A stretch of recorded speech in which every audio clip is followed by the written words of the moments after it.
Assalamualaikum warahmatullahi wabarakatuh. Innal hamdalillah nahmaduhu wa nasta'inuhu wa nastaghfiruh wa na'udzu billahi min shururi anfusina wa sayyiati a'malina may yahdihillahu fala mudilla lahu wa may yudlilhu fala hadiya lahu.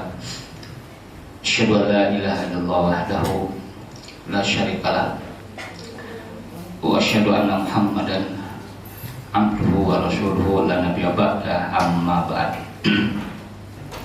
Alhamdulillah, pada pagi hari ini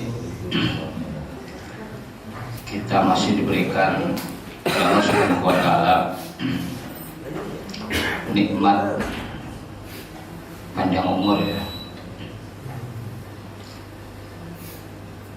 Yang dengan nikmat panjang umur kita masih dapat merasakan banyak nikmat Allah yang diberikan kepada kita, terutama nikmatul hidayah, nikmat bahwa kita sebagai seorang mukmin, sebagai seorang muslim. Insya Allah pada pagi hari ini kita akan mengkaji bagian dari As-Sirah An-Nabawiyah, perjalanan hidup Nabi Muhammad SAW, yang namanya hijrah. Satu kata untuk hijrah itu adalah peristiwa, momentum, ya, sebagai awal dari kebangkitan dakwah Islam ketika itu, ya. Kalau kita baca, ya, perjalanan dakwah Rasulullah SAW yang berlangsung kurang lebih 23 tahun, ya. 13 tahun di Makkah, 10 tahun di Madinah, maka kita akan temukan, ya, Islam mulai menggeliat, ya, mulai tumbuh, dan demikian pula, ya, hukum-hukum Islam mulai diturunkan kepada Muhammad semenjak hijrah ke Madinah. Hampir semua syariat yang diturunkan oleh Allah kepada Muhammad, ya, sholat, zakat, ya, itu mulainya di Madinah. Kenapa tidak di Makkah? Karena memang di Makkah itu kaum muslimin, ya, itu tidak leluasa untuk menjalankan syariat-syariat yang dibebankan oleh Allah kepada kaum muslimin. Nah, bayangkan, ya, 13 tahun di Makkah itu, kaum muslimin ini mengalami persekusi yang luar biasa, mengalami kekerasan yang luar biasa. Jadi ini bukti bahwa kalau umat Islam itu, ya, dituduh sebagai agama radikal, ya, identik dengan kekerasan, ya, itu salah alamat, ya. Kenapa?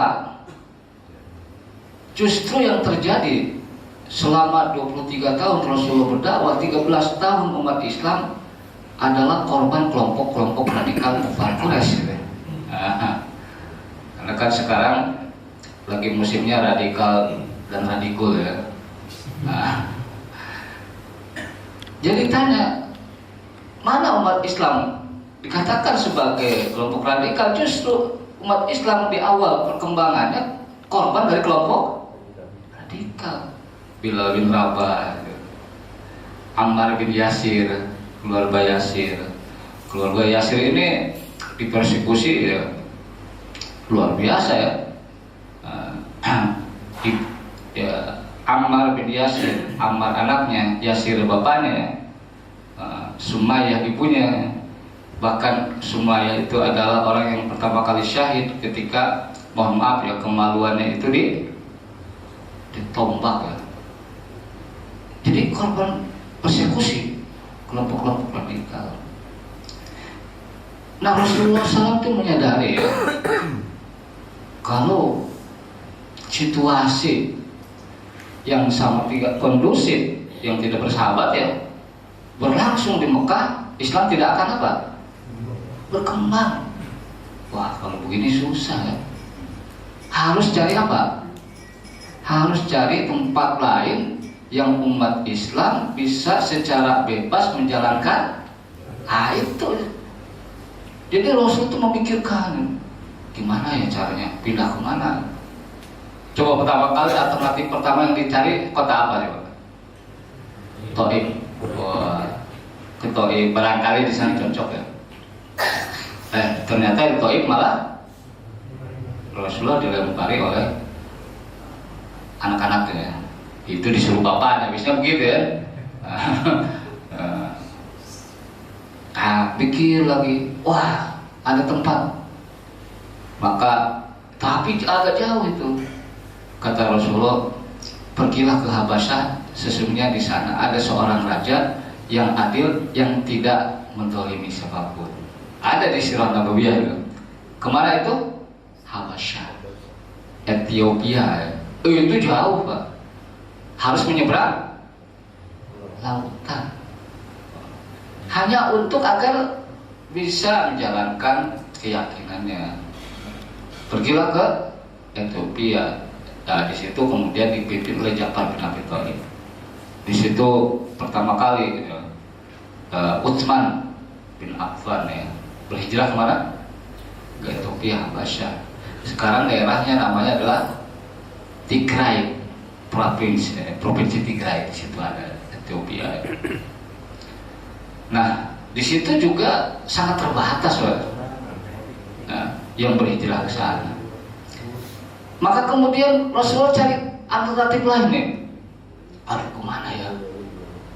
Akhirnya Rasulullah memanfaatkan satu momentum yang di situ semua orang-orang dari sekitar Jazirah Arab berkumpul. Momentum itu namanya ibadah apa? Haji. Jadi ibadah haji ini adalah satu ritual, tradisi keagamaan yang diwarisi oleh bangsa Arab, mau yang ada di Mekah, Madinah, pokoknya di Jazirah Arab, yang itu peninggalan tradisi ajaran Ibrahim ya. Nah, kendati pun mereka menyembah berhala, tapi mereka masih menjalankan tradisi ibadah haji. Nah, di situ berkumpul banyak orang Arab datang pada musim haji ke Makkah. Bahkan orang-orang kafir Quraisy ini khawatir ya.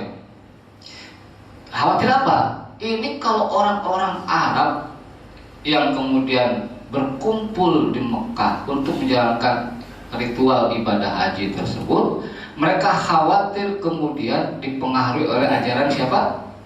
Muhammad. Maka kemudian ada tim khusus di pintu Makkah ini ya, mengingatkan ya, jangan dekat-dekat dengan Muhammad. Kita kasih tahu kepada orang-orang Arab ya, bahwa Muhammad itu adalah orang gila, penyihir, penyair ya. Jadi Muhammad SAW ini digambarkan sebagai sosok yang apa? Yang menakutkan, kelompok radikal sekarang ya. Hati-hati, Muhammad itu kelompok radikal ya. Ajaran sesat. Itu maka itu sudah diingatkan. Tapi apa yang terjadi? Justru orang semakin diingatkan oleh yang namanya Muhammad SAW ini, tokoh yang sangat berbahaya, maka oleh orang kafir Quraisy malah mereka semakin apa? Nasar. Itu hikmahnya biasanya. Jadi kalau sekarang mengatakan bahwa Islam radikal ya, orang kan jadi ingin belajar Islam itu seradikal apa sih ya. Itu persis seperti ketika pengeboman World Trade Center di Amerika ya. Maka kemudian bahwa digaungkan lah, oh ini yang pelakunya adalah kelompok Islam apa? Teroris ya, fundamentalis, Pak. Pokoknya yang list lah ujungnya ya. Teroris, fundamentalis, radikalis ya. Yang terjadi apa? Banyak orang Amerika kemudian ngeh untuk belajar Islam. Jadi gambaran Islam ya di sana itu ya.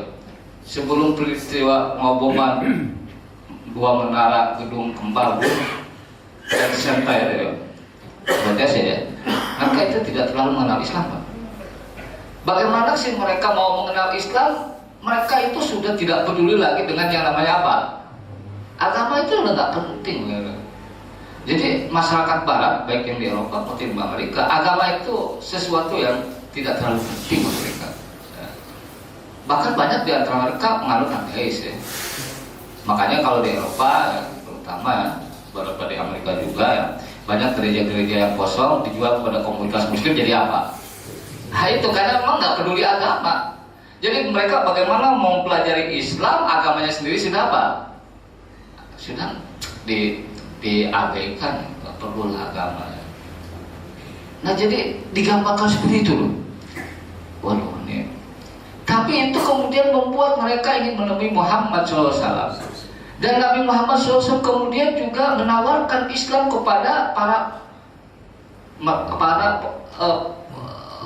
mereka yang pergi untuk menunaikan haji. Ditawarkan.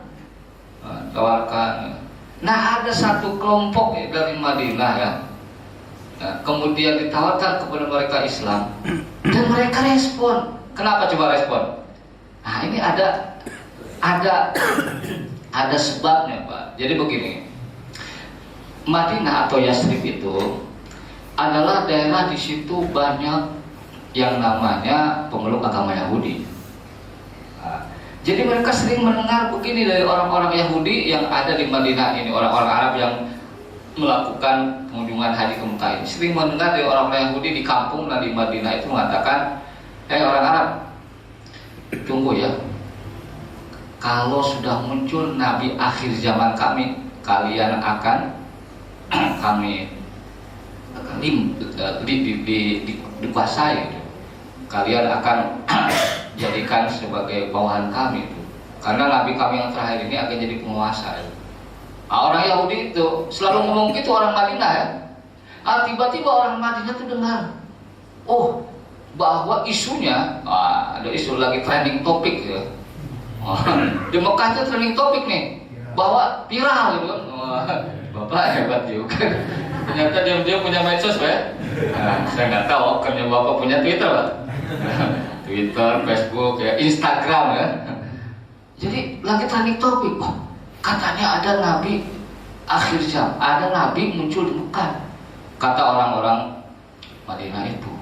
Nah dia kemudian ingat, wah kalau benar ini yang ditawarkan Nabi yang dinanti-nantikan oleh orang Yahudi ada yang ada di Madinah, jangan keduluan sama mereka gitu kan.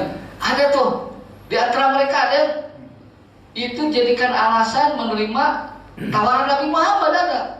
Ini pasti nih Nabi akhir zaman yang digadang-gadang ya. Wah, digadang-gadang nih. 2024 gitu kalau saya. Ini digadang-gadang ya. Jadi Nabi nih. Waduh, ini kalau digadang ini kita sambut nih. Kita respon nih ajakan Muhammad ini ketika mereka melakukan ibadah haji di Mekah ya. Kita respon. Jangan kedua-duaan dengan siapa? Yahudi. Mereka yang menggadang-gadang, kita yang dapat, kan enak kan? Wah kita dapat nih. Itu ada, motivasi itu ada loh. Mereka yakin karena kata orang Yahudi, kalau sudah ada Nabi, libas saya kalian semua. Kata Yahudi ya. Jadi ampuh orang Yahudi deh. Nah maka kemudian orang-orang Madinah itu merespon dan menerima. Maka singkat kata ada 2 kali musim haji pertemuan itu. Pada tahun ke-13 setelah Rasulullah jadi Nabi dan tahun ke-12 sebelumnya, tahun ke-12 dan ke-13 itu ada 2 pertemuan yang itu menghasilkan kesepakatan yang namanya baiat apa? Aqabah. Itu singkatnya. Kalau mau detail sih, silakan lihat buku-buku sirah ya. Baiat Aqabah pertama, Baiat Aqabah yang kedua. Nah, Baiat Aqabah yang kedua tahun ke-13 setelah Rasulullah jadi nabi, jadi 13 tahun jadi nabi nih. Nah, itu ada satu kesepakatan, ada satu baiat nih. Kata baiat ini jangan kemudian kita menjadi alergi ya. Itu kalau kita baca ya dalam sejarah Nabi Muhammad SAW, kata baiat itu hal yang biasa saja. Aduh nih, kalau ada baiat pasti ini teroris nih ya. Radikal, nggak ada. Jadi sekarang ini ya, lihat simbol, lihat terminologi, lihat bahasa, orang langsung mengidentikan dia kelompok teroris ya. Wah ini cingkrang nih. Wah, pakai apa nih? Cadar. Berjenggot. Ya nanti dia berjenggot tuh. Itu udah pas banget, teroris itu asli ya. Ya, pakai kacamata hitam gitu. Celana cingkrang, berjenggot, kacamata hitam, istrinya bercadar. Nah, pas dibuka istrinya jenggotan juga ya. Nah, itu bahaya gitu. Jadi ya, di kesepakatan itu ya, di kesepakatan baiat itu sesuatu yang biasa saja. Baiat itu kesepakatan sebenarnya, sumpah setia ya. Apa di antara isi kesepakatan itu yang membuat Rasulullah yakin untuk berhijrah ke Madinah, bahwa orang-orang Madinah ini ya siap membela Rasulullah dan kaum muslimin ya, seperti membela anak-anak mereka. Jadi mereka welcome. Maka apa yang terjadi pada 14 tahun setelah Rasul jadi nabi, terjadilah peristiwa hijrah. Itu sebenarnya backgroundnya. Nah, jadi background hijrah itu karena memang Rasulullah melihat nih Mekah ini udah nggak kondusif ya. Mekah ini adalah tempat yang tidak ramah terhadap kaum muslimin. Ini yang dikatakan oleh Aisyah, bahwa di antara hijrah itu adalah yafirrul mar'u bidinihi, seseorang kemudian apa? Yafiru sebenarnya lari ya. Yafirrul mar'u bidinihi artinya dia melarikan diri, berpindah dari tempat tinggalnya bidini untuk menyelamatkan agamanya. Itu inti hijrah. Jadi kalau kita lihat kata-kata Aisyah ini, setiap orang yang kemudian ya, berpindah dari tempat di mana dia beraktivitas, di mana dia tempat tinggal, di mana dia bekerja, karena agamanya tergabung selama dia tinggal di sana, selama dia kerja di sana, itu namanya konsep hijrah. Memang berat. Contoh nih, ada orang tanya ke saya begini, Pak, saya kerja di hotel nih, tapi di hotel itu kan tidak semua pemasukan itu bukan dari penginapan. Kan ada ya di situ bar ya, ada menjual minuman keras. Kayaknya subhat itu. Gaji dari mana? Dari hotel itu. Gimana ya? Saya keluar nggak pindah nih. Itu hijrah atau bukan? Hijrah. Itu berat memang. Berat ya. Apalagi ketika dia keluar dari hotel tersebut belum tentu dapat apa? Kerja. Yang ada dikerjain gitu. Belum dapat kerja gitu. Padahal kan itu masih wilayah syubhat ya. Nah, syubhat. Mohon maaf juga sering ada yang nanya ke saya tuh, Pak, ini hukum kerja di bank konvensional gimana ya? Ah itu sulit tuh.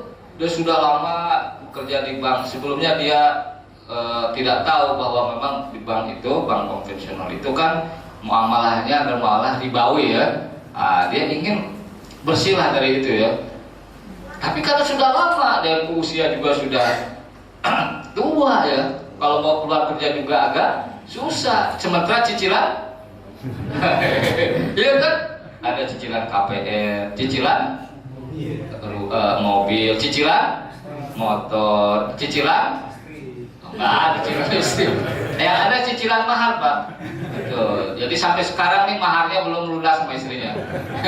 Karena istrinya ketika itu maharnya adalah seperangkat rumah tangga, berarti rumah, kemudian mobil, itu kan seperangkat alat rumah tangga itu. Nah jadi itu berat tuh, mau hijrah tuh berat ya?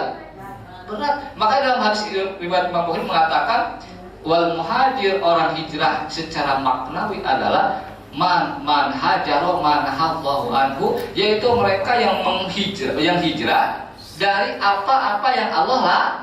Itu inti hijrah sebenarnya. Nah, inti hijrah. Sehingga ya hadis itu mengatakan la hijrata ba'da fathi, tidak ada lagi hijrah setelah Makkah ditaklukkan gitu. Yang ada adalah ketika seseorang berhijrah dari sesuatu yang dilarang oleh Allah.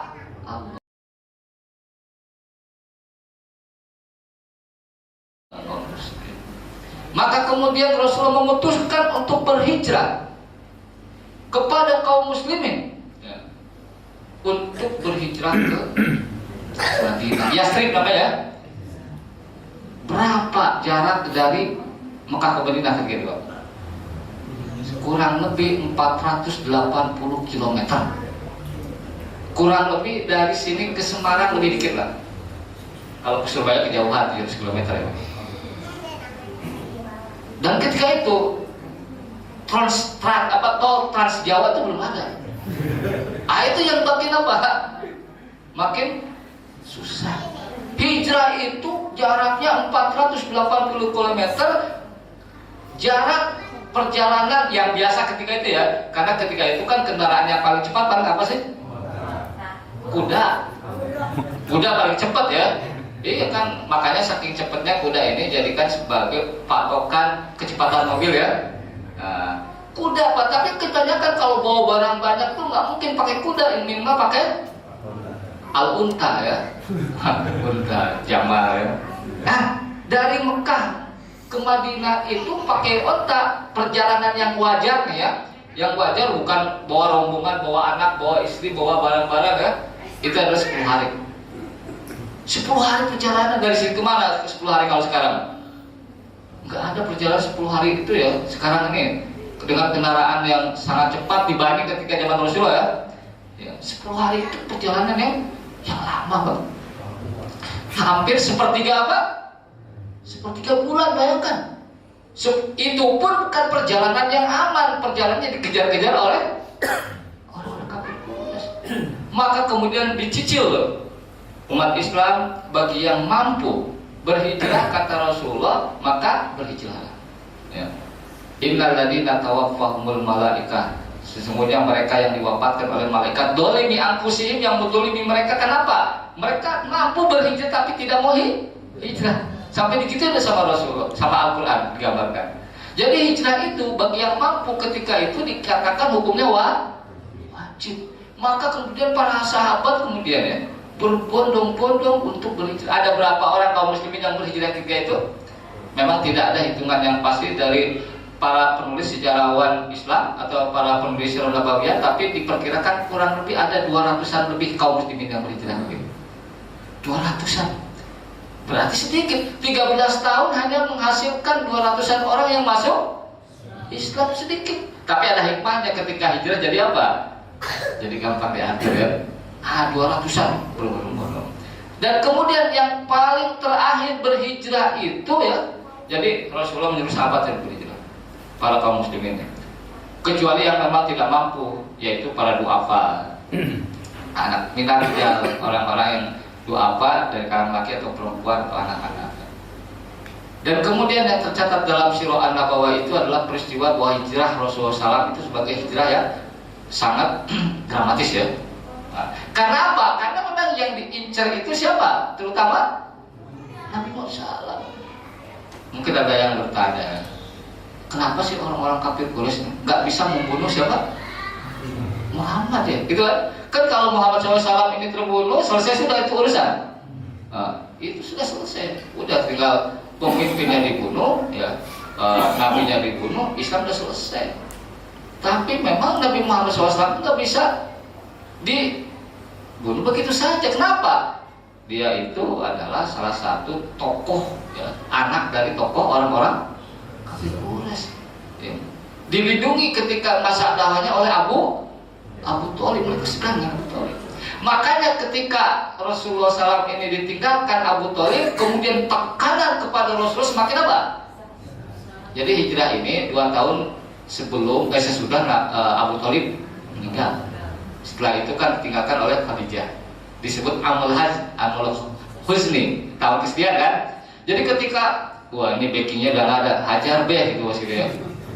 Benar begitu Pak, hajar nih.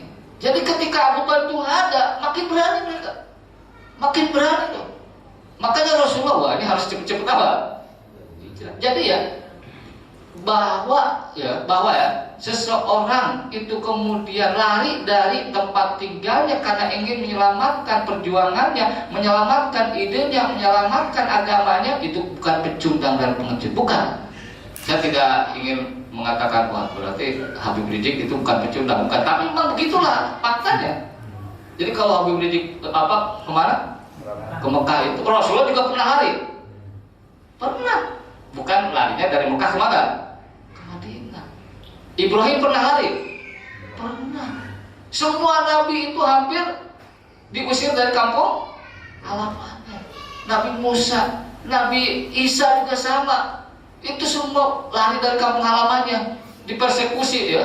Nah, untuk menyelamatkan diri, kemudian bisa berdakwah di tempat yang lebih kondusif, maka meninggalkan tempat hijrah. Makanya ingat ya, ketika Rasulullah SAW pertama kali mendapatkan wahyu di Gua Hiro ya, kemudian Rasulullah puyeng sampai menggigil ya, datanglah ke rumahnya dengan menggigil, kemudian ditanya oleh Khadijah, istrinya ketika itu ya,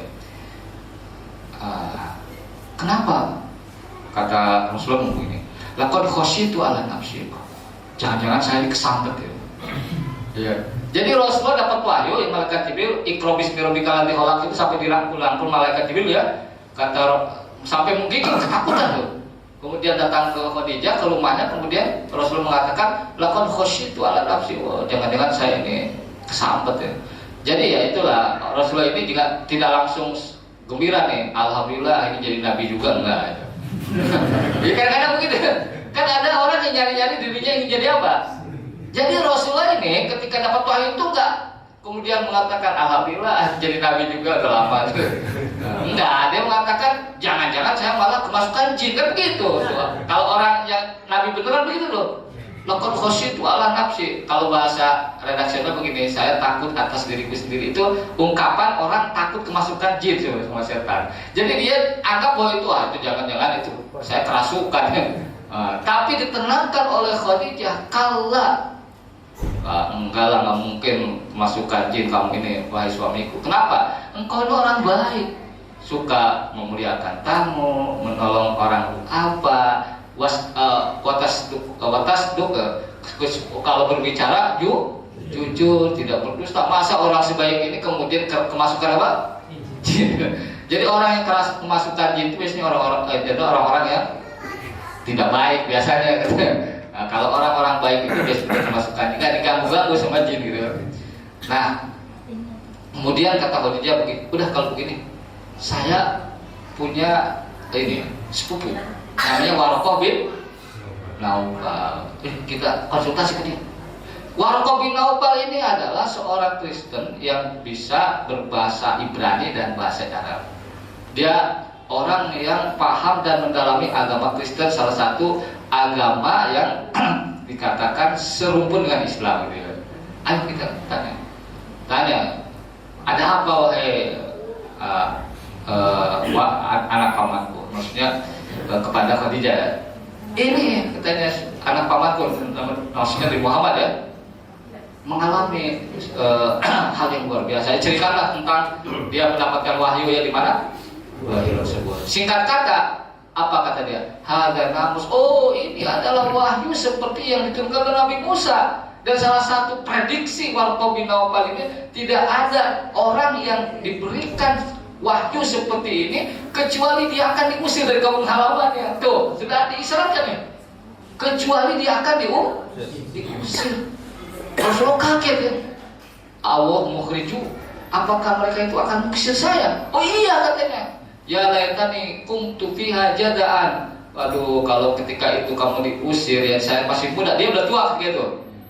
Saya akan tolong kamu. Tapi ketika itu kan dia sudah tua dan tidak lama kemudian juga Warqah bin Naufal Jadi sudah diisyaratkan Pak. Setiap orang yang menerima wahyu dari Allah Subhanahu wa taala, ada satu peristiwa yang pasti dialami, akan diusir dari kampung halaman, termasuk Rasulullah. Nah, jadi itu kita kembali ke belakang Sirah Nabawiyah itu. Nah, tapi ketika Rasulullah SAW ini ya memerintahkan kaum muslim untuk berhijrah, itu memang sangat berat sekali. Karena hijrah maknanya adalah meninggalkan harta, meninggalkan keluarga, meninggalkan rumah. Jadi kalau dikatakan hijrah itu berat. Maka kita temukan ya beberapa catatan riwayat yang menunjukkan bahwa memang hijrah itu adalah memerlukan tingkat keimanan yang tinggi. Keimanan yang tinggi dibuktikan dengan pengorbanan ya. Nah itu Abu Salamah, contoh yang paling sering dikutip oleh catatan Sirah Nabawiyah. Abu Salamah punya istri Ummu Salamah, punya anak yang masih kecil. Ketika pertama kali Rasulullah SAW menyampaikan bahwa kaum muslimin harus berhijrah ke Madinah, ke Yasrib, maka diresponlah oleh keluarga Abu Salamah ini. Apa yang terjadi? Ummu Salamah menceritakan ketika Rasulullah memerintahkan kami berhijrah, kami siapkan untuk berhijrah, tarik kekang unta, kami berangkat. Ummu Salamah sama Abu Salamah sama anak kecil satu berangkat. Di perjalanan mau berangkat tersebut dicegatlah oleh keluarga besar Ummu Salamah. Abu Salamah, ngapain kamu bawa-bawa ini istri kamu yang dari suku kita, dari kabilah kita? Kamu kalau mau pergi aja sana, jangan bawa-bawa apa? Jangan bawa-bawa dari suku kami, kabilah kami. Sana pergi. Wah, kan bingung ya. Aduh, mana nih? Wah, Ummu Salamah juga nggak bisa pergi karena dia dilarang oleh keluarga besarnya. Kemudian ketika mau berangkat, keluarga Abu Salamah sendiri mengatakan, kamu ngapain mau hijrah-hijrah bawa-bawa keturunan kita yang namanya anak gitu ya? Udah, anaknya sini, kamu pergi sana sendiri. Gara-gara hijrah dia terpisah dari istri sama anaknya. Tega gak kalau kita jadi Abu Salamah? Mungkin dia langsung WhatsApp Rasulullah, tadinya si OTW gak jadi. Kalau kita tadinya OTW tapi gak jadi. Terus kata Rasulullah, kamu ini gimana gitu? Kamu kurang kuat imannya kan? Tapi apa yang terjadi? Dia sudah bertekad untuk, jadi memang harus tega. Pengorbanan yang luar biasa meninggalkan anak dan istri, karena anak itu ditahan oleh keluarga besar suaminya, istrinya ditahan oleh keluarga besar istrinya, dia sendirian. Waduh, gimana nih? Udah pergi aja dia. Apa yang terjadi, Pak? Itu selama 2 tahun Abu Salamah tidak bertemu anak dan istrinya. Sampai istrinya stres. Istrinya itu ya, itu tiap hari di Mekah itu dia ke pinggiran Makkah ya, nongkrong gitu kan, mungkin update status bisa kita. Nah, kalau bahasa kita ya, di mana suamiku, di mana istriku ya. Nah, 2 tahun dia menangis di pinggiran Mekah, sehingga ada dari keluarga besar yang kasihan. Ini gara-gara kalian tuh katanya, pakai dipisah, dilarang-larang kemana? Ke Madinah. Biarkan saja sama suaminya. Akhirnya dia apa? Merasa kasihan nih. Kata keluarga besarnya, Ummu Salamah, kalau begitu susul suaminya, nggak apa-apa lah. Kemudian keluarga Abu Salamah juga kasihan. Ini anak kasihan nih, nggak ada bapak, nggak ada. Karena dia terpisah, ibunya di keluarga besarnya, kemudian anak di keluarga besar suaminya kan. Kasihan juga. Akhirnya Ummu Salamah dengan anaknya, dengan diantar siapa-siapa itu Pak. Jadi pergi saja, susul suami. Udah berapa tahun tuh? 2 tahun ya. Enggak pulang-pulang. 2 tahun bayangkan. Jadi 2 tahun. Akhirnya apa? Dia bersama anaknya yang masih kecil, perempuan lagi, harus menempuh perjalanan dari Mekah ke Madinah yang pakai onta itu kurang lebih rata-rata 10. Nggak tega kan? Maka ketika di pinggiran mau berangkat gitu kan, ada Tolha, Utsman bin Tolha mengatakan, Ummu Salamah, kamu mau kemana? Saya mau menyusul. Aduh, kasihan juga ya. Akhirnya sama dia, itu dia belum masuk Islam waktu itu. Dia masih musyrik ya. Udah saya antar, kasihan gitu kan. Kasihan diantar sama dia tuh. Sama Utsman bin Tolha diantar. 10 hari perjalanan rata-rata gitu. Tapi di peristiwa itu tidak disebutkan berapa hari dia melakukan perjalanan itu, tapi diantar nih. Ketika sampai di Kuba tuh, itu Kuba, setelah itu Madinah, disitulah suami cari sana. Akhirnya dia pulang lagi. Itu adalah pengorbanan yang luar. Mau nggak dipisahkan dari anak dan istri kita 2 tahun hanya untuk menyelamatkan agama kita? Saya kira itu adalah sesuatu yang sangat berat. Lah jangankan begitu ya Bu ya. Ketika suaminya, wah alhamdulillah Pak, diterima kerja di mana? Di Amerika. Berapa tahun kontraknya? 2 tahun, tapi tidak boleh bawa anak dan istri. Tega nggak Bu? Ya. Kalau pengantin baru nggak tega, kalau pengantin tua tega aja. Kalau pengantin tua kan, apalagi gajinya Pak, gede, yang penting setoran lancar. Kalau ibunya begitu kan, itu kerja masalahnya. Ini mah apa? Ini mah hijrah, nggak kerja kan, nggak kerja. Jadi memang satu kata bahwa hijrah itu sangat berat. Bayangkan meninggalkan anak dan istri 2 tahun juga. Nah, ada lagi peristiwa yang lain. Kalau tadi kan pengorbanan berpisah dari keluarga inti ya. Wah itu memang sangat berat sekali. Yang kedua, ini yang paling terkenal ya. Ada namanya sahabat Suhaib Ar-Rumi. Suhaib Ar-Rumi ini sering orang salah paham nih. Wah Suhaib orang Romawi. Iya, Rumi itu Romawi artinya. Tapi itu ada sebabnya kenapa Suhaib ini dikatakan sebagai Rumi Ar-Romawi ya. Jadi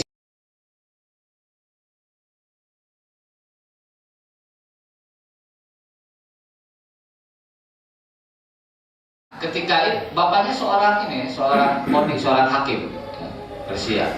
Nah ketika itu wilayah Basra ditaklukkan oleh orang-orang Romawi. Ditaklukkan, nah si Suhaib yang masih kecil itu kemudian jadikan tawanan, kemudian jadi budak orang Romawi, maka disebut Suhaib aslinya orang Persia dia, orang Persia Basra ya, Basra orang Irak kalau sekarang ya. Dan kemudian Suhaib ini memang dia adalah anak pejabat ya, jadi keturunan inilah bangsawan pejabat ya. Tapi karena kalah perang bapaknya, kemudian dia jadi budak ya, orang Romawi. Suatu ketika ada orang Arab Quraisy dari Makkah ke Persia ya, ke Basra itu. Kemudian dia melihat ada si ini ya, budak namanya Suhaib ini. Yang tuanya orang Romawi, Roma. Karena dia cerdas, dia beli tuh. Dibelilah Suhaib itu ya, karena budak itu kan kayak barang ya, diperjualbelikan ya. Dibawa tuh Suhaib ini ke Mekah ya. Dibawa ke Mekah sama tuan yang baru ya, dilihat sama tuannya, ini memang nggak pantas jadi budak dia ya. Dia orangnya cerdas, rajin ya, dan ini cekatan. Akhirnya kata tuannya, kamu saya bebaskan loh, wah dibebaskan lagi. Kemudian dia mulai berbisnis, dagang, berniaga. Kemudian di Mekah Suhaib menjadi salah satu saudagar yang kaya. Ini kaya raya Suhaib ini. Suhaib ini jadi kaya raya. Ketika Islam itu pertama kali diperkenalkan oleh Rasulullah SAW, Suhaib termasuk salah satu yang menyambut dakwah Rasulullah. Ya. Jadi ketika Suhaib ini nongkrong di depan rumah Al-Arqam. Di situ berkumpul sahabat-sahabat generasi awal yang belajar Islam. Di situ ada Ammar. Kata Ammar begini, Suhaib, kamu ngapain di sini? Lah, kamu sendiri ngapain di sini? Saya mau ketemu mau ini, tetap mau belajar tentang agama Islam. Saya juga sama, masuk ke itu. Jadi waktu itu kan sesuatu yang berbahaya kalau ketemu Muhammad tuh ya, sallallahu alaihi wasallam. Nah itu kisah masuk Suhaib ini nggak sulit, dia memang apa? Merespon langsung ya, langsung merespon.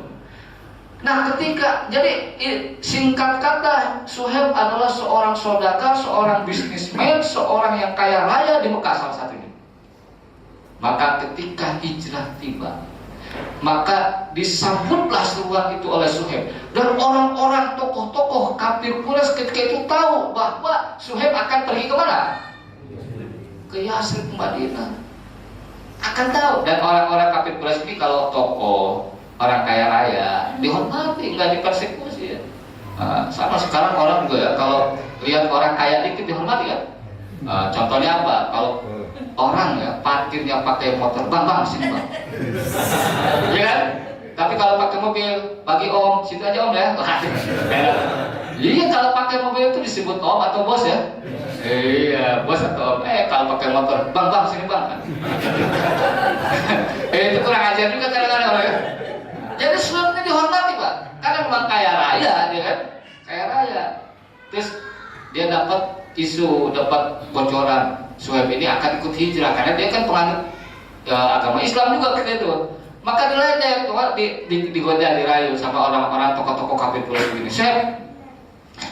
Suhaib, benar mengatakan, kamu mau hijrah? Iya hijrah. Nah, saya tahu kamu ini dulu kayak apa di sini. Kamu datang ke Mekah jadi seorang budak, miskin, degil, dan kucel. Pokoknya orang yang melarat lah ya. Kemudian kamu menjadi orang kaya raya ya, menjadi orang yang banyak harta. Gitu. Terus kamu mau-maunya meninggalkan bisnis kamu di Mekah, pergi begitu saja ngikutin agama yang gak jelas itu kalau udah masa depannya gak jelas kamu di Madinah. Di sini masa depan kamu di sini kalau masa depan kamu jadi orang kaya raya, ngapain ngikut-ngikut ajakan siapa? Muhammad. Ngapain kamu kesana kerjaan juga belum apa? Belum jelas. Di sini kamu punya toko ya, punya toko material gitu kan. Terus gitu. Di sini kamu kaya raya. Apa kerja harus? Nah ini pak. Jadi keimanan itu ya, itu menciptakan keluar biasaan, miracle, keajaiban.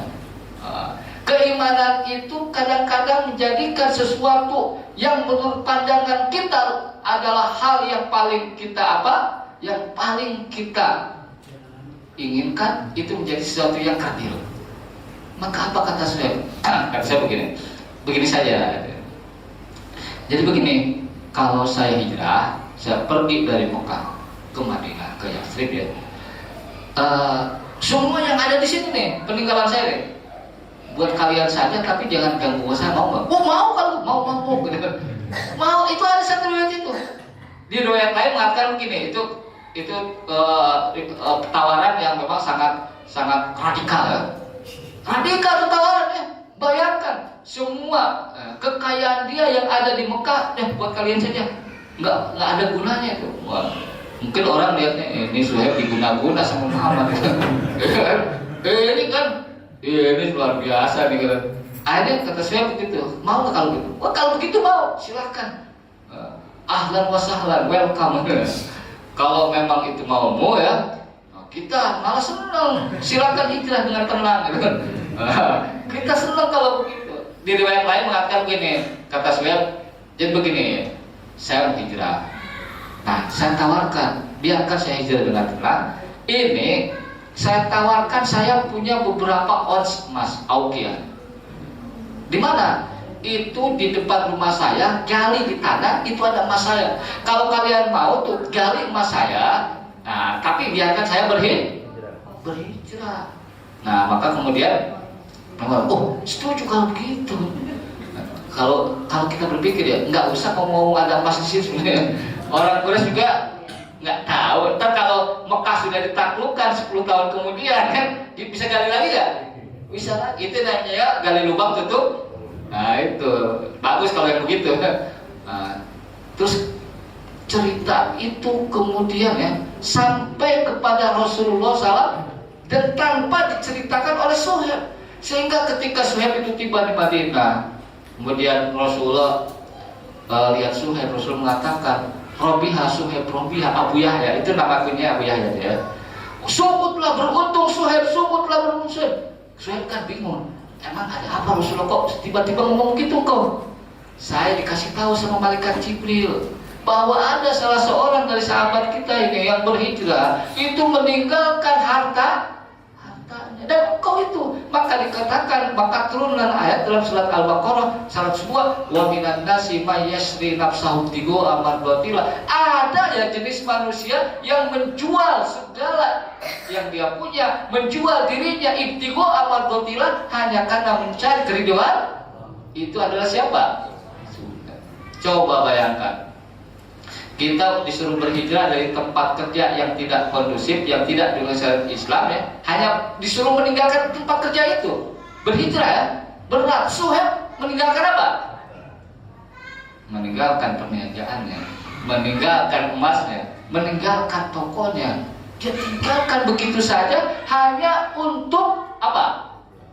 Merespon seruan Nabi Muhammad SAW untuk berhijrah. Jadi apa pelajaran penting dari kisah Suhaib ini? Hijrah itu adalah pengorbanan. Iman adalah pengorbanan. Kalau suatu ketika di antara jemaah kita ada yang ASN, PNS ya, dan kebetulan dia ingin mengikuti sunnah Rasulullah, ingin misalkan berjenggot ya. Ketika itu ada keluar aturan ASN bahwa semua ASN tidak boleh berjenggot. Yang berjenggot silakan keluar. Keluar nggak? Keluar. Oh, keluar. Tapi nggak mungkin itu terjadi. Nggak mungkin. Aduh, Pak Ustadz, saya nggak keluar, cuma pensiun dini. Nah, lumayan. Pensiun dini lumayan gitu. Nah, saya nggak tahu tuh Ustadz Abdul Somad ini pensiun dini atau memang keluar dari PNS ya. Nah, kita juga nggak tahu karena dia nggak nyaman kalau jadi PNS terus ditekan sama atasannya gitu kan. Ketika dia berdakwah ya, kemudian mengkritik pemerintah ya, dia nggak nyaman, udah keluar aja lah. Nah jadi ya, memang kata kunci bahwa berhijrah, apa pelajaran pentingnya adalah memang pengorbanan, dan itu tidak mudah, kita tidak terbiasa, bahkan mungkin akan sangat berat untuk mengeluarkan harta kita untuk perjuangan Islam ini. Susah sekali. Intinya apa? Kalau kita diputrein kencreng kotak amal, itu kan rata-rata kalau yang masukkan ke sana itu bunyi gitu. Apalagi kencrengnya terbuat dari kaca dan kaleng, putung gitu. Nah, itu yang biasanya kalau bunyi yang masukin apa? Jangan salah, koin emas itu. Koin emas gitu kan. Kadang-kadang gitu, oh kok nggak jadi ininya masukin celengnya, nggak ada receh Pak Ustadz, nggak ada receh, karena kebetulan duitnya 50.000 yang paling kecil, kan nggak ada kembalian ya. Memang ke depan ya, yang namanya kotak amal itu kalau memang biar maksimal itu harus ada kembalian juga. Itu penting juga kan. Ada petugas ya, Pak ini saya nih 100.000 mau masukin di situ 30.000 ada kembalian nggak ya? Kadang-kadang kita nggak jadi, bukan kelinci karena memang nggak ada kembalian. Nah itu, jadi memang ya mengeluarkan harta itu memang berat ya, berat untuk sesuatu yang hasilnya nanti entah kapan dipanen, di akhirat nanti kan, di akhirat nanti. Ini sedekah tapi kan pahalanya masih lama bos. Kapan nanti di akhirat? Tahun kapan? Tahun 2000 berapa kita nggak tahu gitu. Kiamat aja belum terjadi gitu kan. Jadi ya itu memang karakter manusia itu, cinta harta itu adalah fitrah. Benar ya? Wa innahu lihubbil khairi. Sesungguhnya manusia itu mencintai harta itu lasyadid. Rasulullah mengatakan begini, kalau anak Adam atau manusia ini diberikan satu lembah, yang lembah itu isinya adalah emas, dia akan cari yang keberapa? Yang kedua. Kalau yang kedua ini kemudian dia temukan, cari yang ketiga, cari yang keempat, setelah keempat nggak boleh lagi. Oh itu poligami kalau itu. Jadi memang tidak mudah itu untuk apa? Mengorbankan harta itu. Apalagi mengorbankan, mengeluarkan harta itu tidak jelas saldonya. Iya kan? Nggak jelas dulu nih saldonya ya. Mau hijrah ke Madinah, ada saldonya nggak di sana kan? Nggak jelas. Ke sana juga kita belum jelas apa kerjaannya. Itu yang dilakukan Abdurrahman bin Auf kan ketika hijrah. Karena dia seorang pebisnis ulung ya, ketika di Madinah dia dipersaudarakan dengan Sa'ad, salah satu sahabat orang Ansor, orang Madinah, kemudian mengatakan kalau mau saya bagi dua nih harta saya. Kata Abdurrahman bin Auf, oh nggak usah, tunjukin saja aku apa pasar, orang berbisnis ya, nggak mentang-mentang, oh iya kita bagi dua aja. Enggak, jadi nggak aja mumpung juga mereka ya ditawarin bantuan, enggak, sahabat itu seperti itu ya. Nah jadi ya, manusia itu memang cinta hartanya itu adalah berlebihan, dan itu memang fitrah. Makanya untuk mengikis kepelitan manusia itu, kebakhilan itu ada standar minimal, namanya mengeluarkan apa? Nah, itu standar minimal sebenarnya. Mengeluarkan zakat itu standar minimal, sehingga sebagian ulama mengatakan definisi orang pelit itu apa? Orang pelit kalau mengeluarkan zakat yang wajib saya tidak mau, itu disebut pelit. Itu definisi paling minimal loh.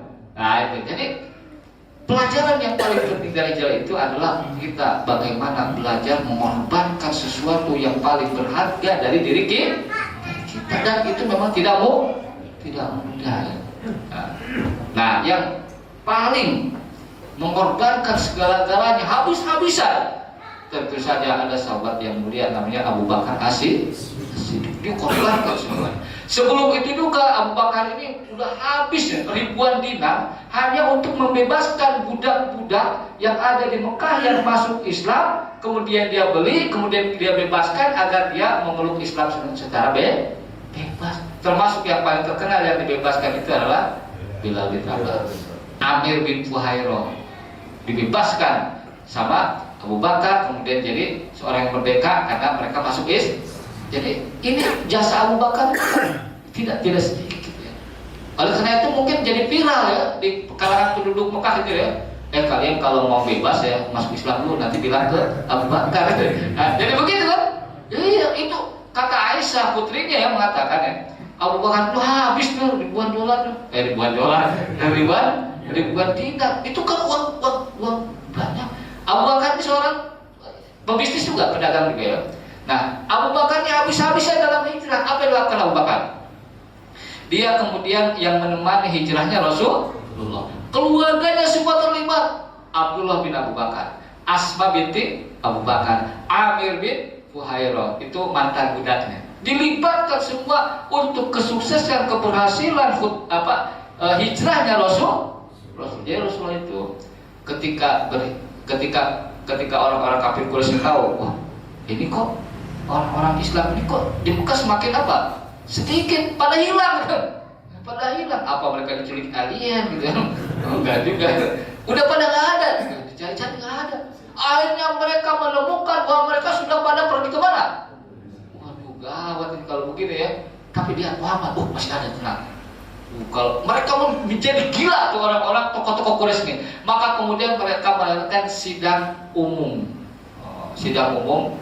sidang darurat. Namanya ada parlemen Quraisy, namanya Darun Nadwah. Nah, disitulah kemudian rapat paripurna untuk memutuskan apakah BPJS naik atau tidak. Kalau kita begitu ya, memutuskan loh. Ini gimana nih solusinya? Orang Islam sudah pada pergi semua. Waduh, gawat nih. Tapi Muhammad masih di sini nih. Bagaimana caranya? Rapat ya. Akhirnya kesimpulan rapat itu apa? Kita bunuh Muhammad. Nggak mungkin dibunuh oleh satu orang. Dia harus dibunuh oleh banyak orang dari kabilah-kabilah yang ada di orang-orang kafir Quraisy ketika itu. Kenapa harus semua kabilah terlibat? Karena kalau hanya satu kabilah yang terlibat, nanti kabilahnya Muhammad akan tutup balik. Iya, itu bahaya. Tapi kalau Muhammad itu dibunuh bareng-bareng oleh orang-orang banyak kabilah, ada 12 kabilah gitu ya, 12 orang yang dipilih. Itu kan dia bingung nih nanti Abdul Muthalib ya. Ini mau kemana? Bani Hashim ya. Ini kemana dinuntut ini? Kenapa? Semua kabilah terlibat ya. Jadi apa? Pembunuhan berjamaah namanya. Nah, yang namanya berjamaah itu memang biasanya aman. Korupsi berjamaah aman. Ya kan? Pelanggaran berjamaah aman. Ya Bapak contoh ya. Ada motor nih di lampu merah nih, banyak nih.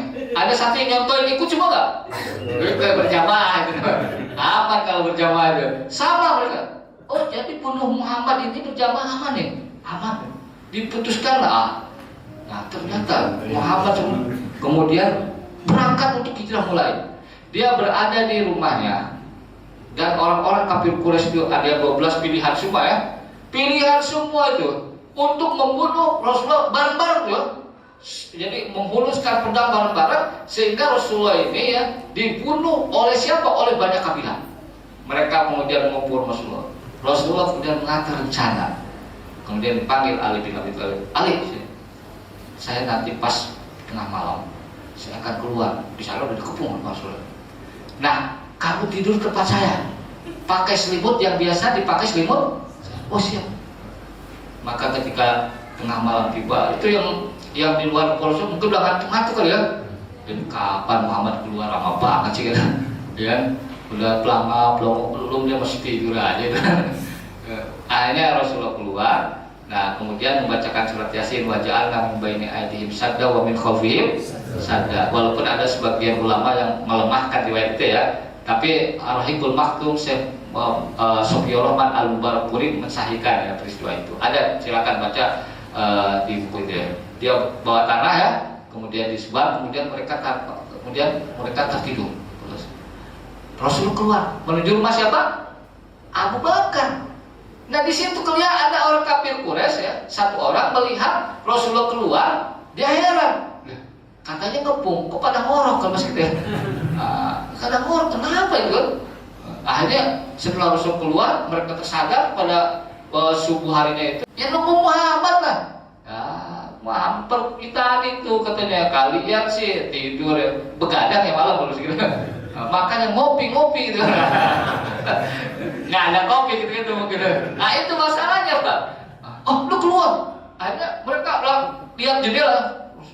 Masih ada tuh. Itu selimut masih ada. Akhirnya dobrak itu, kemudian dibas. Siapa? Ali. Wah, kemana Muhammad? Mana aku tahu gitu.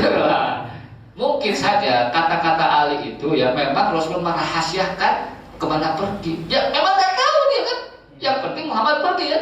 Jadi tanya, mana Muhammad? Nggak tahu. Ini satu bukti bahwa memang Muhammad itu Sallallahu Alaihi Wasallam ketika hijrah hanya yang tahu itu adalah dia, kemudian Abu Bakar, ya, kemudian keluarga Abu Bakar. Ali mungkin nggak dikasih tahu kemana perginya.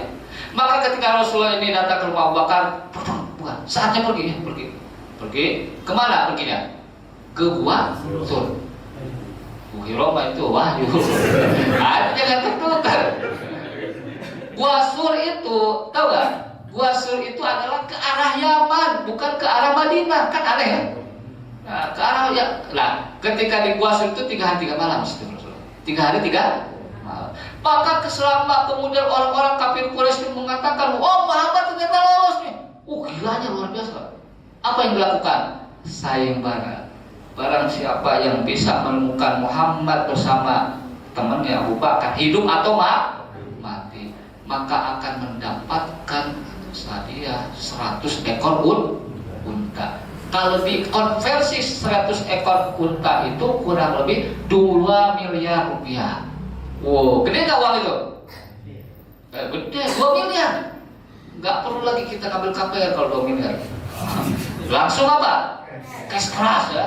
Harga 2 miliar, datang KPR ini harga rumahnya berapa? 200 juta, kok murah banget ya? Lah, nggak ada lebih mahal apa gitu? Ya itu klaster tuh 2 miliar ya, klaster. Wah semangat nih, semangat ya. Oh akhirnya mereka cari sana. Mereka juga ternyata ya, mereka sudah sampai kemana? Ke Gua Sur. Tapi sebelum itu akhirnya menjadi trending topik juga viral katanya bahwa 100 ekor unta untuk harga Muhammad dan temannya itu diinfokan oleh siapa? Jadi selama 3 hari 3 malam yang berada di Gua Sur tersebut yang jadi informan, karena waktu itu belum ada WhatsApp ya, jadi harus langsung. Itu adalah Abdullah bin Abu Bakar. Jadi Abdullah ini siang harinya nongkrong di Mekah di kota. Nah dia bermalam di mana? Di Gua Sur. Jadi siang hari dia menyerap informasi, semua dia catat, dia ingat ya. Jadi kemudian ketika menjelang maghrib itu dia ke Gua Sur, diinfokan apa yang terjadi, info apa yang terbaru, update ya, update terus diupdate loh. Berarti mereka makan gula loh, gila. Kemudian, nah Amir bin Fuhairah ini dia menggembala kambing. Ini mata budaknya Abu Bakar nih. Apa tugas dia? Tugas dia ini jejak langkahnya Abdullah bin Abu Bakar ketika dari Mekah ke Gua Sur tersebut dihapus oleh kambing. Sekalian kambingnya itu diperas susunya sebagai logistik Rasulullah bersama Abu Bakar di Gua Sur. 3 hari 3 malam di situ ya, untuk meredakan apa? meredakan kegaduhan di Mekah. Nah, maka ya, kemudian orang-orang kafir Mekah ini, wah cari sampai kemudian pernah sampai tiba di gua apa? Di gua Sur. Bapak kalau pernah ke sana ya, ketika umroh tuh aja ya. Jadi gua Sur itu jangan dibayangkan kayak gua Jepang di kita, Pak. Gede gitu kan, bisa masuk. Jangan, gua itu ya cuma tempat kecil dan itu jadi di bawah gitu, di bawah ya kan. Jadi sampai suatu ketika pas mereka sudah di depan gua Sur itu, Abu Bakar lihat kakinya mereka sudah ada kelihatan tuh. Sampai kata Abu Bakar, lawa anna ahadum nadoro qadamaihi la absorona. Kalau ya Rasulullah, mereka itu lihat aja kakinya itu gatal ya. Mungkin ada juga yang gatal, cuma karena malas dia kemudian garuknya pakai kaki sebelah kiri. Gitu ya. Coba kalau gatalnya begini nunduk ya. Wah itu ada ternyata itu. Ada itu Muhammad lagi nongkrong sama siapa? Abu Bakar, kata Abu Bakar, ya Rasulullah nadoro ahduhum qadamaihi la absorona. Kalau salah satu di antara mereka lihat aja kakinya tuh, maka mereka akan pasti melihat kita. Apa kata Rasulullah? Ma'dhanuka, kamu sangka kita ini berdua. Yang ketiga siapa? Itu la tahzan innallaha, ada di dalam Al-Qur'an gitu kan. Nah sampai sebegitunya, Pak. Sampai sebegitunya. Ada di situ apa? Mereka gagal ya. Gagal 100 ekor unta, udah 2 miliar sudah dalam bayangan ya. Gagal. Maka setelah 3 malam, kemudian Rasulullah bersama Abu Bakar kemudian menemui seorang pemandu Uraikot.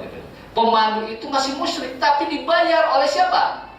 Oleh Abu Bakar. Logikanya begini, berapa Abu Bakar harus bayar pemandu itu, Pak? Dipastikan dia akan lebih mahal daripada sayembara. Berarti kan lebih mahal kan? Iya, karena kalau lebih murah dia akan apa? Tangkap aja dia dah. Iya kan logikanya begitu kan? Oh iya juga ya. Berapa duit yang dikeluarkan oleh Abu Bakar? Banyak itu. Ya kata mereka begini, daripada ini ongkos murah, tangkap aja Muhammad kan? Dia dapat berapa? Iya kan? Nah itu korupsi namanya itu. Tapi dia enggak ya. Jadi logika pertama begitu kan logikanya ya. Oh berarti dia dibayar mahal kan? Apa yang dia pemandu yang sangat lihai, yang sangat ulung. Kenapa? Karena dia tahu jalan-jalan yang tidak lazim. Karena kalau jalan yang lazim, dengan sangat mudah orang-orang kafir Quraisy ini mendeteksi kemana Muhammad akan lari. Pertama dia udah nggak lazim ke Gua Sur. Kemudian dia kemudian berjalannya kepada daerah-daerah yang kurang dikenal. Nah maka kemudian Rasulullah bersama pemandu bersama Abu Bakar berjalan, dan itu pun pernah ada satu periode namanya Syurokoh ya, yang dia juga melihat di Syurokoh ini dikasih tahu sama dia dikasih tahu sama orang Syurokoh, kayaknya tadi ada yang dicari-cari tuh yang katanya 100 ekor unta. Kata Syurokoh bukan dia, karena dia tahu dia karena dia ingin sendiri. bukan dia, kalian berbiasa bukan dia. Anis berbiasa. Ya dia memang nggak sendirian dia. Coba kalau dia kerjasama, kan dapat ya sendirian. Jadi dia bukan dia. Kalian ini biasanya pergi. Bukan dia. Dia tahu dari pasti dia ingin dapat apa? Dapat gede itu. Ya. Akhirnya biasa orang serakah aja nggak dapat ya. Bukan dia. Akhirnya dia pakai unta. Tapi memang dalam sejarah dalam sirah yang riwayat Sahih, memang ketika kudanya itu mendekat, itu tersungkur terus. Syukur sampai Muhammad wajib. Kenapa? Saya udah menyerah. Memang ini seorang nabi dan Rasul aja disuruh balik. Apa kata Rasulullah? Kata Rasulullah ya wahai Muhammad, apa yang kamu akan perintahkan? Udah kamu pergi aja tapi jangan bilang siapa-siapa ya. Akhirnya dia pergi ya dan tidak bilang siapa-siapa. Akhirnya Rasulullah kemudian berhasil melakukan perjalanan ke Madinah. Di Madinah itu saya tutup ya karena sudah selesai. Saya tutup nih bahwa pesan yang pertama kali yang Rasulullah sampaikan, pidato pertama kali ya ketika sampai ke Madinah itu ada 4 hal. Nah ini juga bisa pembahasan panjang tapi nggak usah panjang ya. Ayuhan nas, ini sebenarnya diriwayatkan dalam hadis riwayat Imam At-Tirmidzi, Imam Ahmad ya, dan yang meriwayatkan adalah Abu Yusuf, namanya Abdullah bin Salam. Dia mengatakan ketika Rasulullah datang pertama kali ke Madinah, pidato yang pertama disampaikan ada 4. Pertama, ya ayuhan nas, wahai manusia, tutup dengan ini. Afsus salam, tebarkan salam. Afsus salam ya. Bisa juga dimaknai afsus salam itu tebarkan kedamaian. Yang kedua, wa'atimu ta'am, berbagi makanan. Sudah ada makanannya. Yang ketiga, wasilul arham, pererat hubungan kekerabatan. Yang terakhir, wasalu billahi wan nasu niyam, salat malam sementara orang-orang sedang terlelap tidur. Kalau kalian empat lakukan itu, ini pidato Rasulullah ke penduduk Madinah. Nah, di situ juga ada orang Yahudi kan? Ada orang Yahudi, ada orang non Muslim ada. Jadi makanya pesannya kan sebarkan salam, berbagi makanan, pererat silaturahim, apa kekerabatan ya. Terakhir pesan kaum muslimin tentu ya. Wasalul billahi wan nasuniyam, salat malam sementara orang-orang sedang terlelap tidur. Kalau dilakukan itu, tadkhulul jannata bisalam, niscaya kalian akan masuk surga penuh dengan kedamaian. Enggak ada di situ apa pesan perang. Ada. Nah, itu pesan Rasulullah. Jadi jelas ya bahwa memang sekali lagi hijrah adalah peristiwa yang sangat penting dari sejarah perjalanan dakwah Nabi Muhammad SAW. Saking pentingnya kemudian dalam sistem penanggungan Islam, Umar bin Khattab menetapkan hijrah itu sebagai momentum awal tahun. Itu saja. Jadi ternyata luar biasa sekali peristiwa hijrah ini ya. Sampai sekarang kita sering memperingatinya ya dengan adanya perayaan tahun baru hijrah. Itu saja yang dapat kita sampaikan kajian pada pagi hari ini ya. Mudah-mudahan ada manfaatnya. Saya tidak tahu apakah ada tanya jawab atau langsung ramah-ramah. Ada. Waktunya ya saya fleksibel aja, tapi jamaah aja terserah. Ya, Bapak dan Ibu, menarik sekali mengenai sirah nabawiyah, hijrah Nabi. Banyak sekali yang dapat kita ambil pelajaran. Walaupun memang momennya di Maulid hijrah, itu hijrah nanti bulan Muharram nanti insya Allah. Tapi banyak sekali pelajaran yang bisa kita dapatkan dari Nabi ya. Insya Allah Nabi ini memang sudah lengkap ya. Rasulullah ini sudah lengkap, sudah detail. Kemana lagi kita mengambil pelajaran kalau tidak kan Nabi Muhammad SAW? Memang sudah dari A sampai Z sudah lengkap sebenarnya. Tapi tinggal kita mempelajarinya. Dari hijrah saja sudah banyak sekali yang dapat kita pelajari. Bapak dan ibu-ibu sekalian, akan diberikan 3 kesempatan bagi bapak yang ingin dan ibu-ibu yang ingin bertanya. Kita berikan waktu untuk 3 pertanyaan saja maksimal. Ada yang ingin bertanya bapak dan ibu? Silakan. Ya, Pak RT kita silakan.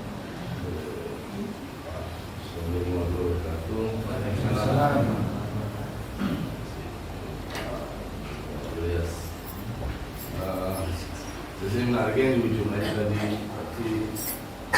si Abu Bakar Robi Kumandu tadi kan ya. Ini kan sama kayak sekarang Prabowo masuk. Tapi yang jago Jokowi, baca sinar Jokowi ya. Gitu, dia paham betul dengan Jokowi. Digandeng lawan-lawannya masuk ke utara, jangan salah Pak. Gitu. Ini terbalik. Gitu.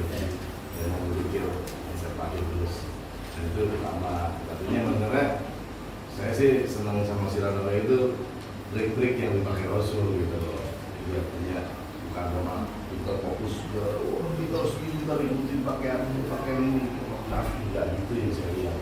Saya lihat adalah gimana trik dia hidup, trik dia ngajak kawan, trik dia ngajak teman, ngajak berbagi kasih, ya kan. Saya lihat itu, makanya tadi pesan terakhir kan sebenarnya harus dicermati tadi 4 pesan itu. Bukan Rasul nggak bilangin ke semua orang, lu sholat ini enggak gitu. Kita harus semua orang tuh, ini orang pulang aja gitu kan. Kita semua orang harus saling hormati, harus jangan sampai jika ya saya wujudin misalnya depan rumah saya tuh muslim, kayak gitu juga gitu kan. Saya berbagi, dia juga sering berbagi. Ketika dia datang, ketika ada orang yang mendul dari rumahnya, itu gimana hormati sama saya gitu kan. Nah saya wujudin itu gitu, kita ada makanan, ada istri saya gitu, kita ada yang bagus-bagus kita kasih, dan kita kasih sisanya gitu. Ternyata ketika dia dari mana-mana dibalas gitu lah. Itu sebenarnya sayangnya banyak buat kita sekarang, apalagi ketika aku belajar tuh membatasin itu gitu loh. Kalau ketika udah muslim, males banget tuh ngasihnya, nggak pahala kayak gitu kan. Nah, ketika kira-kira gimana tuh motivasi? Karena yang Ustadz tadi terakhir dia tuh jalan tuh, gitu loh. Para Ustadz kita juga menyajikan itu gitu loh. Ini cuma begini, pokoknya kita harus buat jadi muslim, pokoknya kita harus ini gitu kan. Nah kalau masalah apa namanya hijrah urusan hati dan urusan materi itu kan kembali lagi panjang, itu bisa panjang ya so. Ya mungkin Ustaz sekarang tanya itu jadi panjang orang dari session 1 yang biasa hidup sejahtera menjadi biasa itu session lain ya kan. Nah, oke yang pengen-pengen kita tadi begitu gitu. Sebenarnya memang saya yang ngalamin itu semua jadi enak. Ketika bisa kalau belum ngalamin sih belum enak. Kalau bisa ngalamin dan berhasil, alhamdulillah gitu insya Allah, nah itu udah bisa enak. Gitu. Itu sih yang pertama itu aja. Terima kasih. Ada lagi? Ibu. Ada ibu-ibu yang ingin tanya? Yang kedua deh, gimana? Itu hijrah itu kan ke Buasul ya, udah Buasul mungkin selatan, utara mungkin. Iya betul. Apakah itu dapat wahyu dari yang atas atau mungkin selama ini kan kita belum tahu. Kenapa harus ke sana kan?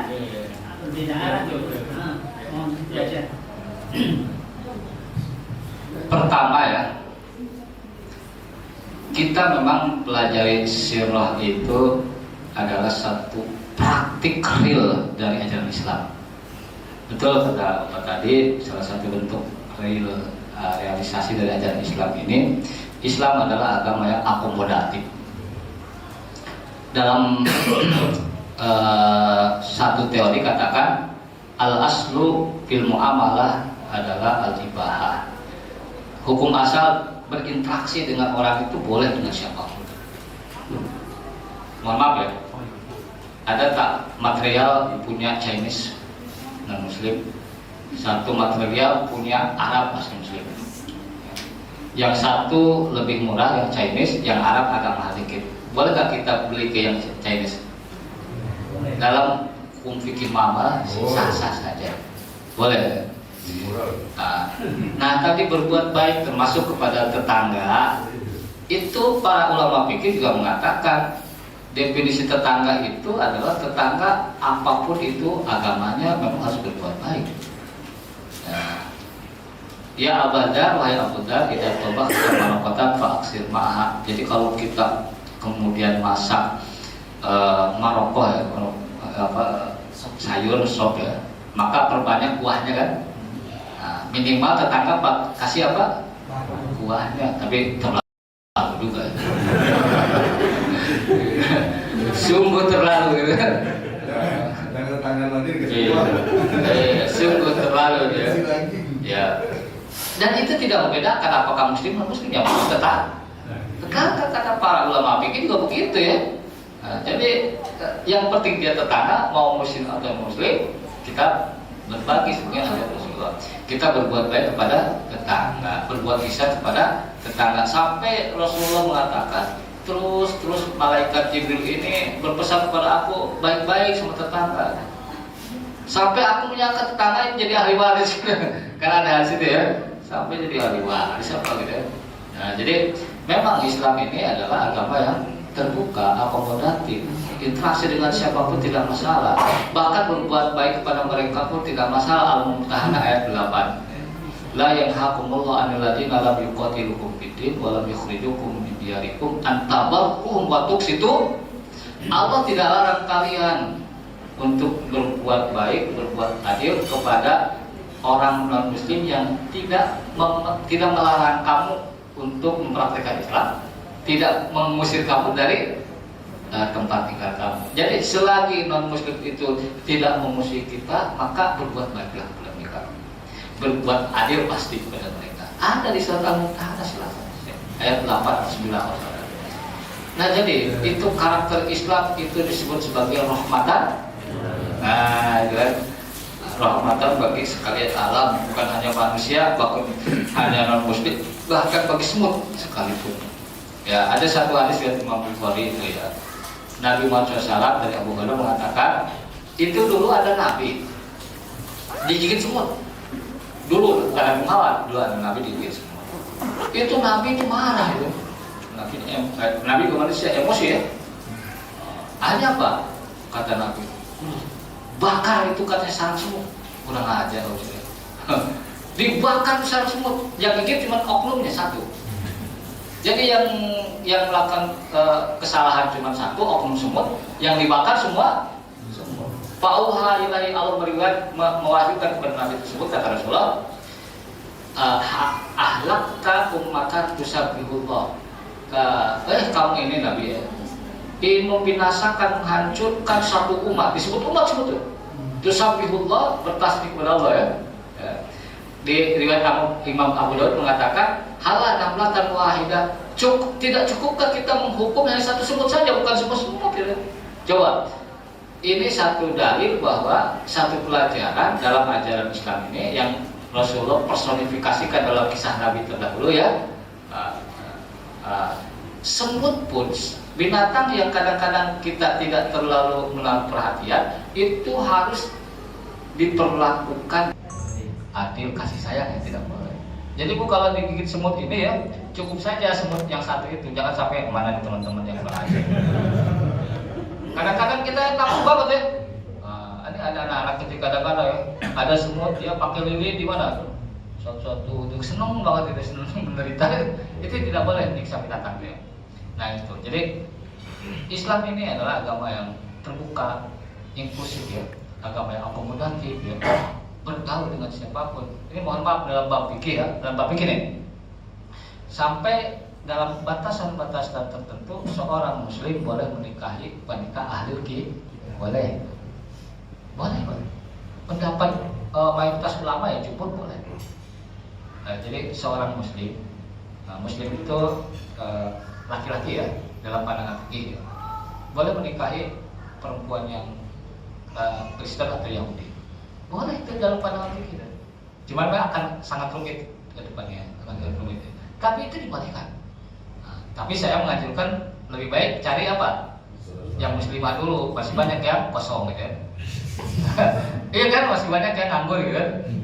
Itu jangan berangkat ke tetangga, utamakan dulu apa produksi dalam negeri, itu bahasa kita. Itu betapa tolerannya agama Islam. Yang kedua tadi, itu kenapa kok nggak langsung ke Gua Sur? Kan itu arahnya bukan ke Madinah ya, wahyu atau tidak. Sejauh pembacaan saya ini tidak ada ayat Al-Quran, tidak ada wahyu yang menyebutkan Rasulullah kamu pergi ke Gua Sur dulu. Nah, itu hanya strategi lumrah yang dilakukan oleh Abu Bakar dan Rasul saja. Ini manusiawi saja ya. Jadi kadang-kadang kalau begitu ada satu pertanyaan, kenapa Rasulullah sampai harus nginep dulu di Gua Sur?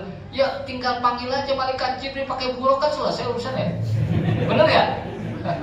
Ya kan kadang-kadang tuh, lah kan 2 tahun sebelum itu Rasulullah sempat jalan-jalan kemana? Ke Palestina ya, pakai buruk lagi kan? Buruk itu kilat, kecepatan kilat. Kemudian naik ke Sidratul Muntaha, langit ke-7. Ke angkasa luar yang sangat jauh, cepat gak? Cepat. Ya ini cuma seupil kemana? Ke Madinah aja kok susah banget kan? Iya kan? Tinggal Rasulullah mau hijrah ya, tinggal doa ya Allah kalau perlu sediakan itu buruk yang kemarin 2 tahun lalu saya kan selesai, nggak susah kan? Saya gitu kayak buruk itu kalau dalam bahasa Inggrisnya flash ya, cepat gitu kan. Karena memang kalau orang ingin keluar angkasa itu, ingin ke planet-planet sangat jauh yang jaraknya adalah ratusan perjalanan apa? Ratusan puluhan juta tahun perjalanan cahaya tuh. Memang harus pakai kendaraan secepat kilat. Harus secepat perjalanan cahaya. Sampai sekarang katanya kayaknya teknologi manusia mustahil menciptakan pesawat secepat cahaya. Mustahil. Ini kalau kita punya baterai ya malam hari, terus ada pohon kelapa, senter ya, cepet kan nyampe ya? Nah begitu, bisa nggak secepat itu kita? Nggak bisa kan? Nah, jadi itu bukan wahyu, strategi yang memang diatur Rasulullah. Dan situ memang Rasulullah menyewa orang ikut itu ya seorang muslim ya, profesional ya, dibayar nggak ada masalah ya, nggak masalah. Jadi kalau kita punya persikat ya, itu jangan nyewa itu dia kafir, ada urusan. Kita nyewain dari negara-negara Arab aja gitu. Seperti siapa yang muslim bisa Muhammad Salah, Sadio Mane, memang mau main di Persikat ya. APBD Depok aja belum nggak bisa kan ya. Sadio Mane, siapa lagi? Muhammad Salah, pelatihnya Jidin, keren banget tuh Persikatnya, muslim semua tapi nggak perlu begitulah. Jadi memang itu bukan wahyu ya, itu hanya strategi yang memang Allah berikan kepada kita ya, pikiran, otak, akal untuk kita berpikir ya, mengatur strategi kita. Hal yang biasa-biasa nih. Wallahu a'lam. Cukup ya. Mari kita tutup ya doa di majlis taklim ini ya. Jadi apa yang kita sampaikan semoga bermanfaat dan segala keliru mohon dimaafkan ya. Kita doa tutup dengan doa kafaratul majlis bersama-sama.